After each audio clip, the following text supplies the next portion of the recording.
on behalf of the National BMX Hall of Fame, the Oklahoma Hall of Fame, and people who ride bikes all over the world. What a great honor it is to induct you into this Hall of Fame. Join us.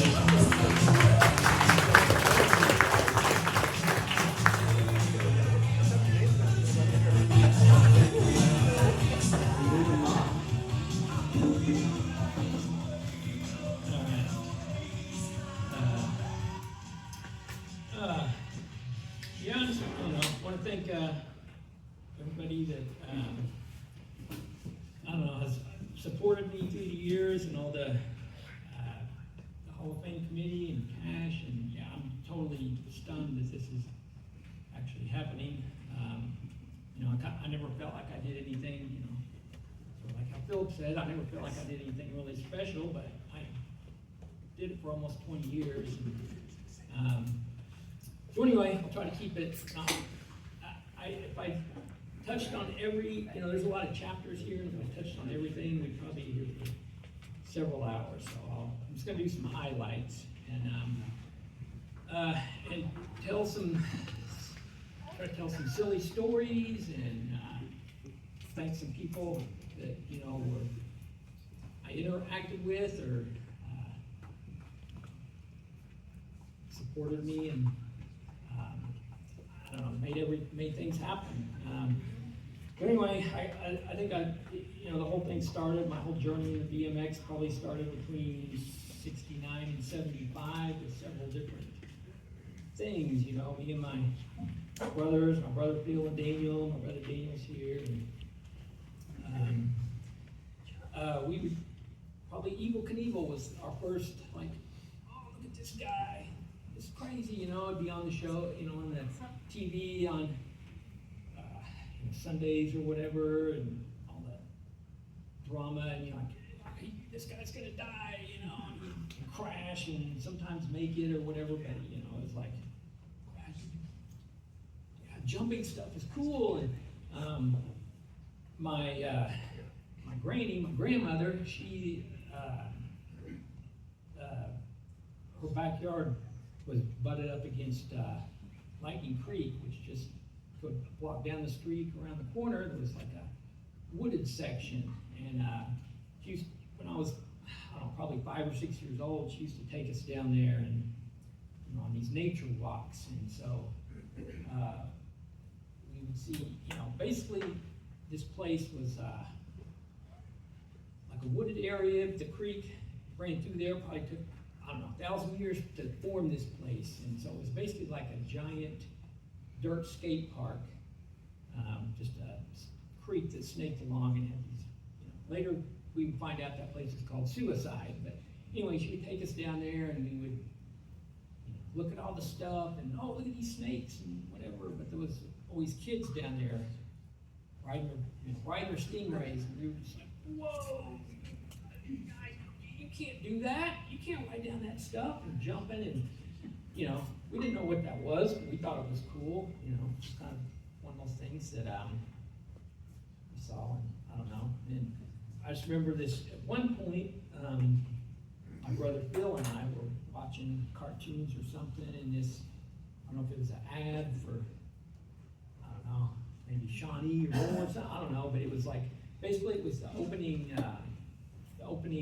the movie opening of the movie on any Sunday, which I'm sure a lot of you guys have seen that, and these kids, we're just like watching it, can't believe what we're seeing, and me and my brother Phil are just looking at each other, our mouths open, like, what is this? I gotta find out more about this, so eventually, I think our first time I ever saw anything BMX-wise, my aunt lived, her backyard was right butted up against the Moore BMX track. We saw kids out there, and I don't know, and I got to get in on this somehow. And so we would see kids riding around on all the BMX bikes, and so constantly asking our parents, like, oh, we want one of those. I want a bike like that.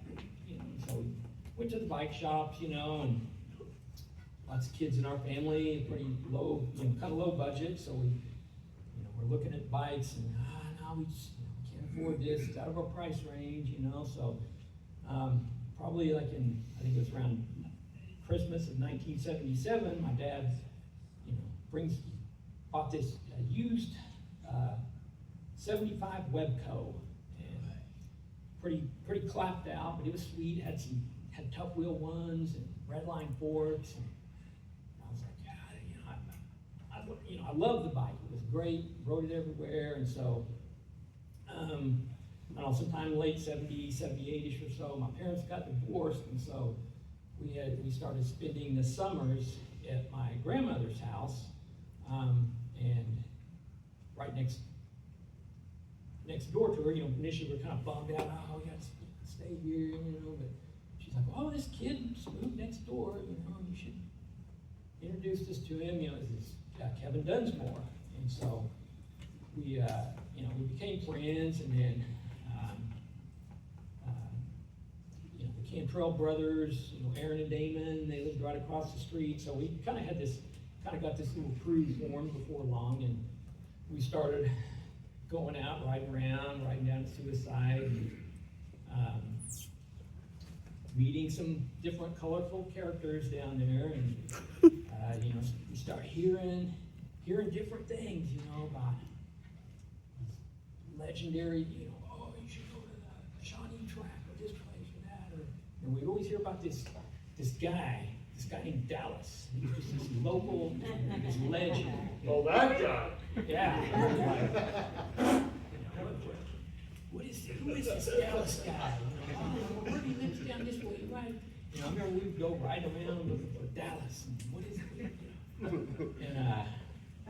And meanwhile, my cousin one time, we're hanging out at my granny's house, and he brings us a stack of BMX Action magazines. So that was like just a cha-ching, like, oh my God, look at, just couldn't believe it, all these cool bikes, DGs and red lines, and these cool, we wanted more. I need, how do we get into this? And so we met right down to Suicide one time, and so we meet this guy named Mark Sumner, and we thought he was super cool. He had a mongoose, just a regular mongoose that was his Thrasher, and then he had a super goose that was his race bike.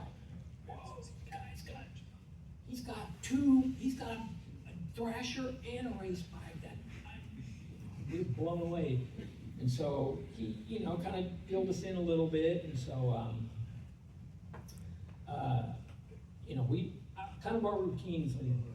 Get over there super, my mom would drop us off super early. We'd get up at leave on our bikes at 7 a.m., ride around. We'd ride to Mark Sumner's house and try to get him to come ride with us. And usually he'd start knocking on his door, no answer, knock on his window, nothing. And then we'd see a hand come out under the curtain and flip us the bird.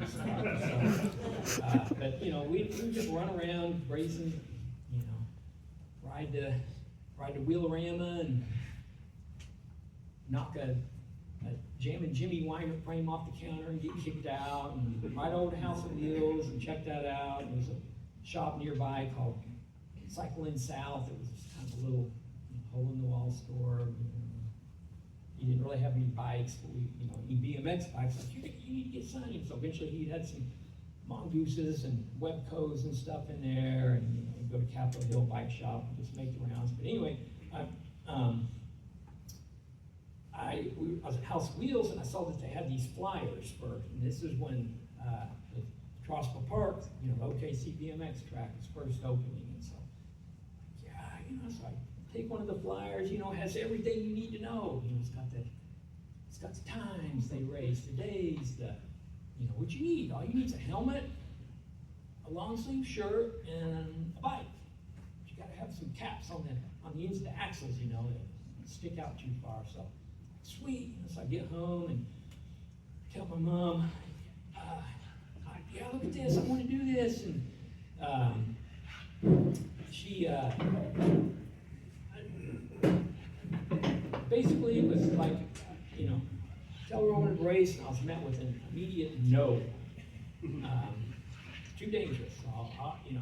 I was not going to give up though. So I scrounged up my own money, and I went to House of Wheels and bought a Pro Tech helmet, and went to TGY and bought like one of those, those 3/4 length shirts that they used to wear back then. And so I'm like, come on, Mom, I got everything, and just kept on, just relentless begging until finally she gave in. And so we get out to the track, and back then it was, they did have just the 2 classes, but we didn't have, I couldn't afford to get the ADA membership, so it was like I think they had a thing where you could do like a 1-day license, but you had to race the open class. So, all right, let's do it. And so race the open class, which is just pretty much just for experts. And I did that, and I just got absolutely smoked. And but I was hooked. I loved it. It was great. Loved every minute of it. And so I'm gonna tell a couple Tosberg Park stories. One mainly about Noel. So I just gotta tell this story because you'll never realize how much this is burned in my memory. I tell this story a lot. But, before the races, there would be, they would have these big team meetings, like these big rider meetings and stuff. And I'll be like, I'm terrified. This is my first or second time being there, and he's like, oh my God, this. He's like, now guys, we've been having a lot of complaints about you guys use foul language and stuff. So, if you need to say something, just say something like peanut butter, shaving cream. Okay? This sport sounds intense, but I got to straighten up and focus here.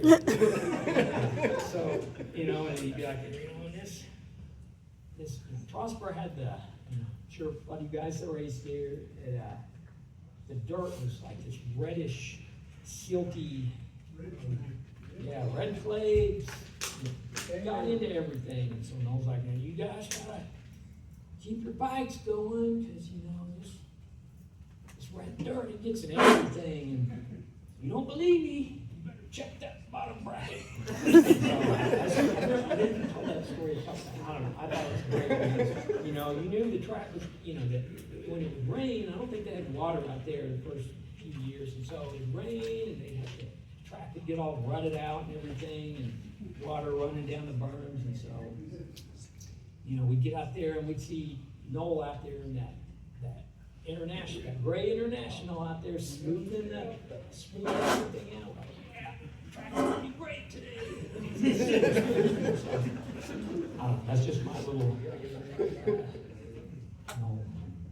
story, but just Bob and Jim Daughtery, they were that place was great. It was that, I kind of feel like in Oklahoma City around that time, that was like the golden era. You get out there and you couldn't even hardly find a place to park, and me and my brother Phil, we finally got our first ADA memberships. We were 513 and 514. So there was so many people racing and everything. So it's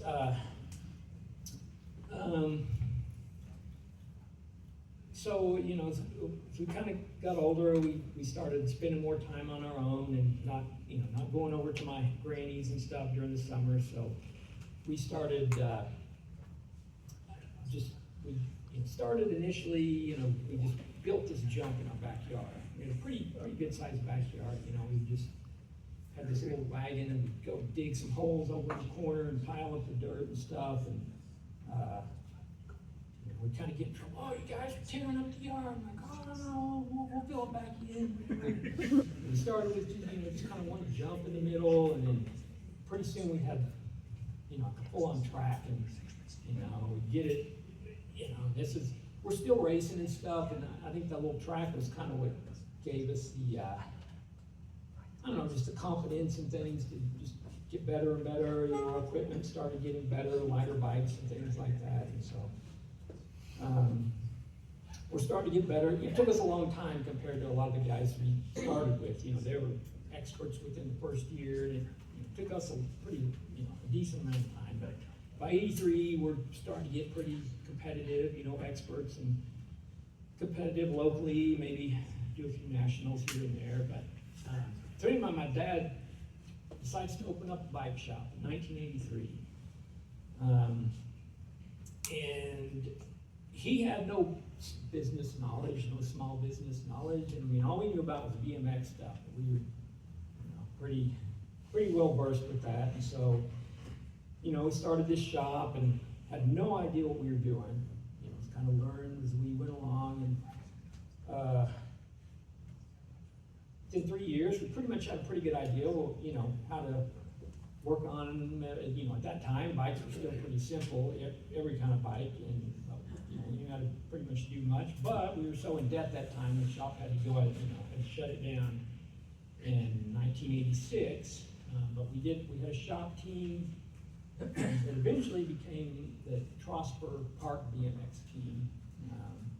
So that's, like in that picture right there, I'm wearing, you can't hardly see it, but I'm wearing the Trosper Park jersey. I'll tell a quick side story on that. So that was my first ever pro race. It was in Shreveport, Louisiana in 1987. And I got, the first day I got third place. But somewhere in the motos, I, racing, this guy, Richard Lamb, crashes right in front of me, and caused me to crash. And so my face is like, I'm like crashing, like right in front of one of the jumps, and then another guy comes behind me and just, pound, just smashes my face right into the jump. And so I broke my nose pretty bad. Is, get back, and my brother Phil and my dad were like, your nose is screwed up. I feel weird. So I don't know if he brought that stuff, but I had like that weird half mask thing on. That was just, to protect my nose in case I crash again or whatever. Just a little short story about that. But, so we had, my dad had kind of started a team. There was a parents group that, this is kind of fuzzy because it was so long ago, but I think they were the ones primarily running the track at the time. And so they decided they wanted to move locations for whatever. I think it might have been because of that dirt, maybe. I don't know. I don't really know the whole story. I had to check with my dad or something about the whole thing on that. But anyway, they started at we started at the Sooner Pearl track, and my dad was the track operator there for the first couple of years. But anyway, the shop shuts down. I'm out of a job, so I go to, my dad tells me there's a job opening at Wheelerama. You need to go and, try to get a job there. So, all right, so I go interview and talking to Glenn Smith. Brace yourself, Charles. Okay, so, going in there, he graciously gives me the job. And so I'm kind of going through my notes here. I go to work there, and I don't know if any of you guys have seen that movie, Dazed and Confused. I'm kind of like the young kid, the Mitch character, and I'm going there to work, and it's Bo Kirkendall's working there, and Dallas is working there. Or he may have come a little bit after, but I'm working there with those guys and Mark Sumner, and I feel like I couldn't believe it. I'm working at this place with these, I'm kind of like this up and coming kid, and they're like these BMX gods of Oklahoma City. And I'm just, oh, this is so cool, So, between those guys and Glenn Smith, I've learned tons of life lessons. Not, things that maybe you're not gonna help you balance your checkbook or adult lifing skills and things. So anyway, there was hopefully I'm gonna tell this story. I think it's kind of funny. I've been telling this for a zillion years just because I think it's funny. But anyway, so Bo, I love the guy. He's great. He would take me around. We'd go cruise around in he had this Pontiac Ventura. We'd go cruising around, go cruise around Lake Overholser, took me to my first strip club ever. Anyway, he had one of those little dugout pinch hitter things. Smoked the devil's lettuce in, so convinced me you could, take this in the bathroom and if you stand up on the toilet seat, the vent will, suck the fumes out. And he gave me all the directions how to do it. Got it. Go in there, we're taking turns back and forth, and so, the vent, it just went up and it went basically out into the warehouse. So, Glenn Smith comes by and he's which one of you smoking marijuana in the bathroom? I don't know anything about that. So then another, later that day or something, he's like, there's banned shoe prints on the toilet seat. Which one is it? Not me. I think it was some kid that came in maybe or something. I don't know. So, later on, and Dallas is working there, and he's lining up these, there's a line of Haro bikes. He's like kind of dialing in the showroom floor, and the wind's like, Dallas, those bikes are all crooked. You the one in there smoking marijuana? What are you talking about? I can tell stories from that. I worked there for, 7 years or so, and then, me and Charles, we got to be kind of, it seemed like the BMX scene a little bit started to kind of fade out, maybe the BMX and I don't know if the freestyle scene really, it just seemed like there were, the crew of people you could ride with, it just kept getting smaller, and so me and Charles, he had some of his crew, and we had our, my brother, some of our guys, and we would all, ride downtown and stuff like that, and kind of became pretty good buddies, and, Matt Hoffman and his crew, they would ride, and Charles introduced us to them, and we would go and ride the ramp, that secret ninja ramp in the winter, when it was too cold to ride outside, so that was a awesome experience, and you never knew who was going to be there. But anyway, so I ended up moved to another bike shop, and me and Charles were both working there together, and we, he had his daughter Megan, and she was, I don't know, she probably was 3 or 4 when she started racing. Yeah. So, and Charles had kind of got back into it, and we were going to lots of nationals and stuff, kind of initially with my parents, but then Charles and I would start going to, and some of my brother, maybe our roommate Shane that was living with us, we would all pile into Charles's, in this, I could probably talk for hours and hours about the adventures of car breakdowns and that's another long story for another day, but anyway, Charles and I, we were working at this shop and going to races, and we were, we're super low budget, trying to find ways to make extra money to get to the races, so we started making these number plates, and we'd go to the tracks there at nationals and sell them to dance comp, or maybe just some random on the side to some kids that wanted our these plates. But they were the LPD was our initial company. It was Leaping Product Development. So we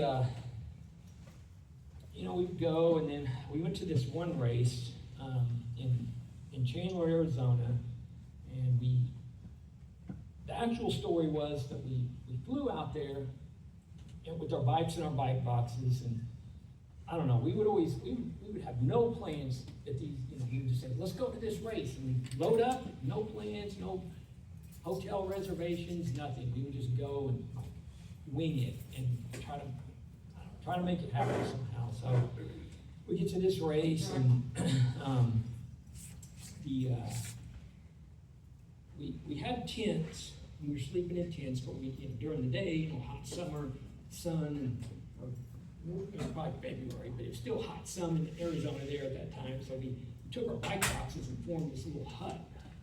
And meanwhile, we had a bunch of LPD stickers, so the BMX action van was like parked just a couple slots from where we were doing our thing, so we plastered their van up with stickers, and we're hanging out, so I guess they just thought this was something, you know, worth taking a picture of. So they took this picture of us, and it was Gork and Spike Jones, you know, the famous movie producer, director. You know, he was the photographer for the Freestyler guy at the time. He was a really good writer.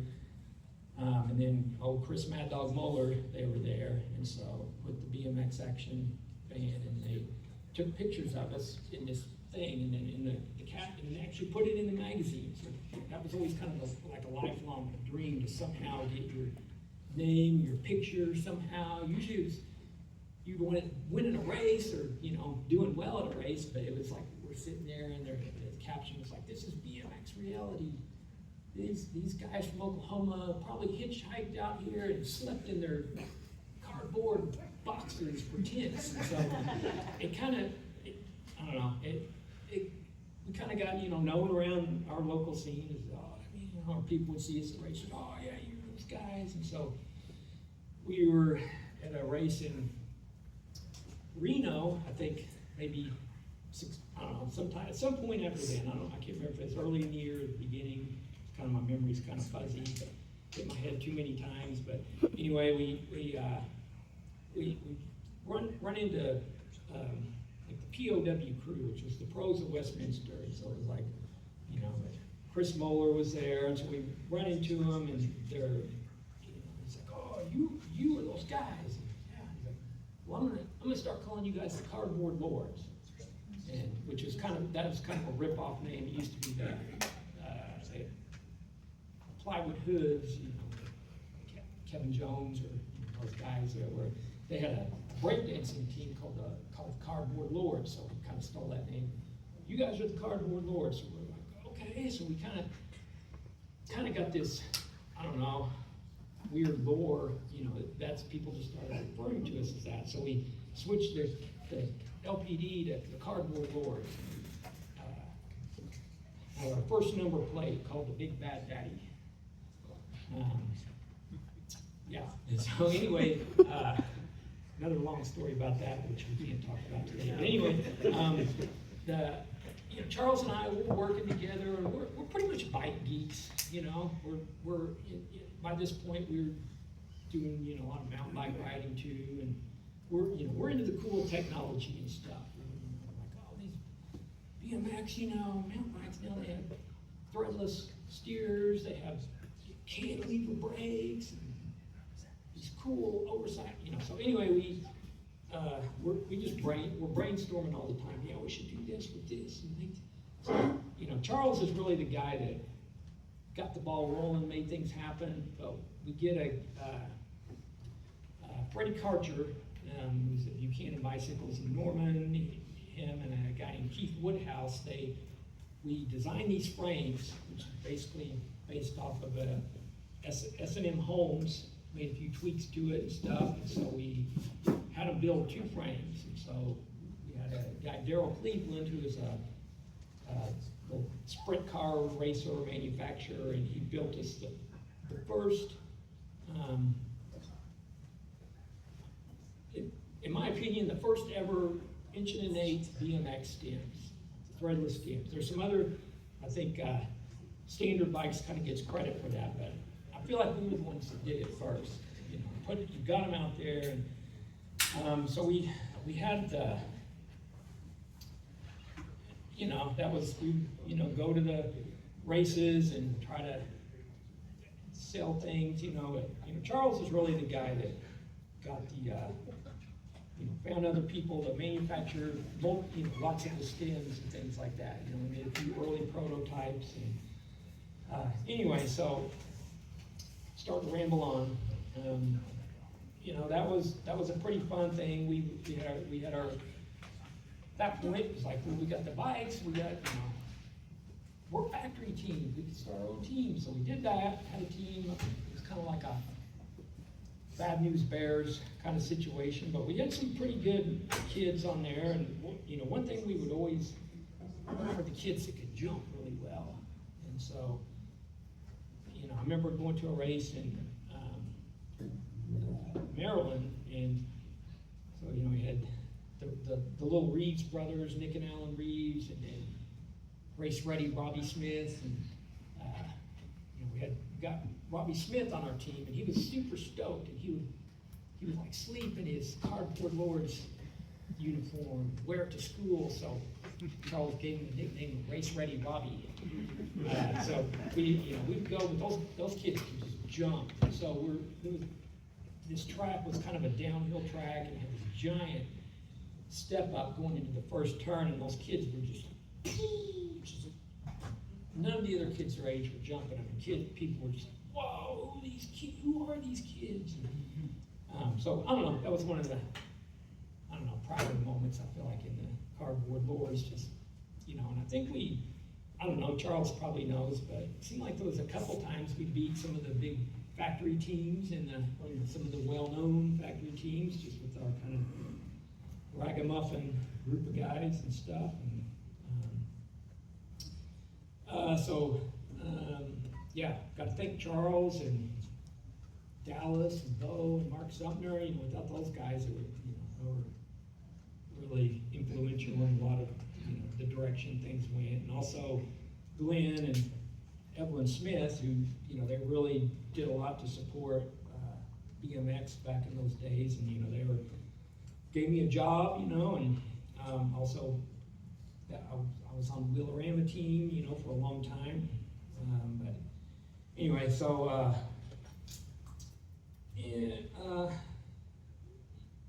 yeah, so we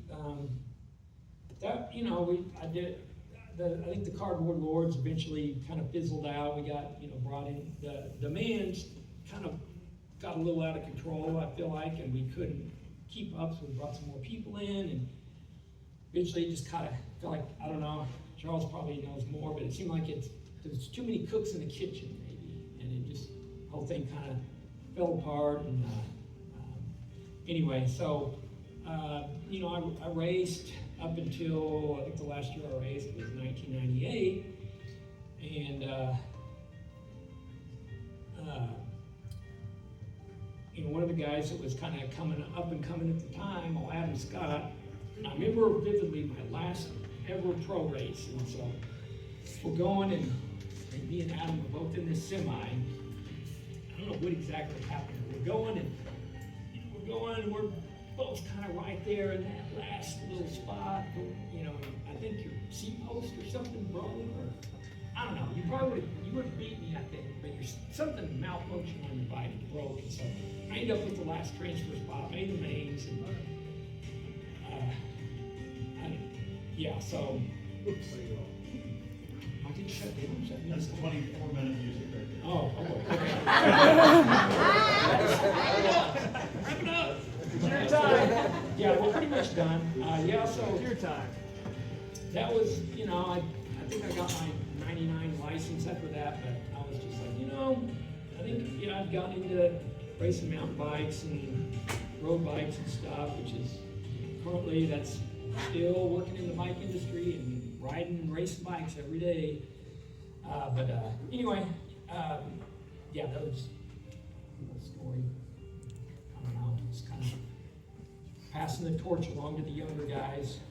But I want to emphasize the support of my family and the members of the Oklahoma BMX community that, you know, helped keep the dream alive. And you know, there's so many times where I wanted to go to these races but didn't have the means to get there, and so I have them announce on the PA like, "Hey, is anybody going to Houston? You know, I need a ride." You know, countless people would give me rides, let me tag along with them. And